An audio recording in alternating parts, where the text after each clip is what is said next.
Congressman Trey Gowdy and Senator Scott, both from South Carolina, of course, and authors of the new book, Unified, How Our Unlikely Friendship Gives Us Hope for a Divided Country. Gentlemen, it's great to have both of you here. Thank you so much for being here. Just a quick thought, coming off of Ed's report. First of all, with regard to the McCabe's, who have both spoken out now in editorials, they believe that they were wronged by this investigation. Any thoughts on that? Well, let's wait and find out what the Inspector General people are not inherently objective about themselves, so I get the desire to defend yourself, but let's let a neutral investigator, in this case the Inspector General, issue his report, and then we'll know exactly what Mr. McCabe did or did not do. As for Ms. McCabe, that was a couple of years ago. I don't hear that many Republicans talking about it, so I get the desire to defend yourself, but I don't know what anybody's accusing her of right now. What about the timeline in terms of, she says, we got the money for my campaign long before her husband was involved in the Hillary Clinton investigation? That may well be true. He was not disciplined for a failure to act in the Hillary Clinton investigation. He was disciplined for a lack of candor, which could be a lie or it could be a material omission. Senator Scott, in terms of the widening of this investigation and how far back they're going, it feels like this is largely an effort by Paul Manafort's attorneys to say, you shouldn't be looking into this part of my past. They may have an argument for doing that, right? Well, it certainly seems like the investigation has expanded, and perhaps it expanded back in August when we now are finding out that the definition of the footprint was expanded. But the reality of it is, if you're a Manafort's attorney, you're looking for a way to dissect the case and find a way to get your client in a better position. The fact of the matter is that being able to investigate Ukraine did not seem like it was connected unless it's a connection of intent with Russia. All right, we will see.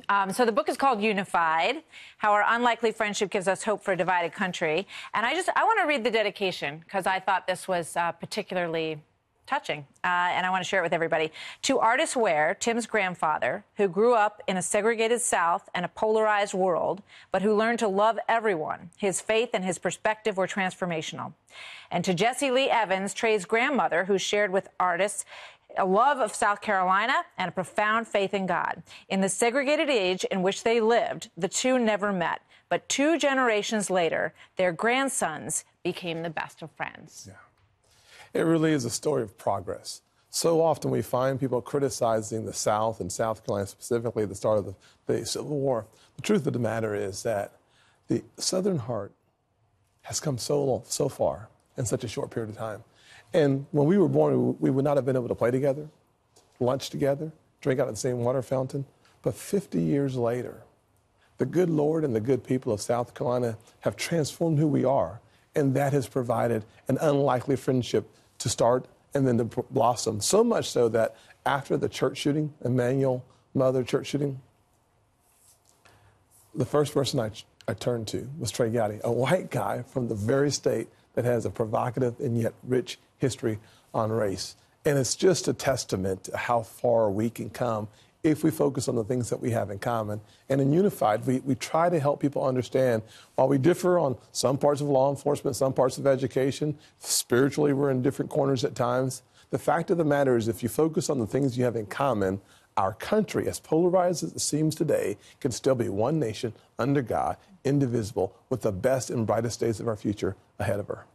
Congress is not all that popular, but people seem to like you too. Because when I tweeted that you were both coming on the show tonight, I got an enormous response. So I think there's going to be a really genuine embracing of wanting to read this story. Why was this story important to you to write, Trey? For a lot of the reasons Tim just said, but also, Martha, I'm worried about the divisiveness. I like contrast. I like the fact that we don't all pull for the same sports teams or eat at the same restaurant on the same night at the same time.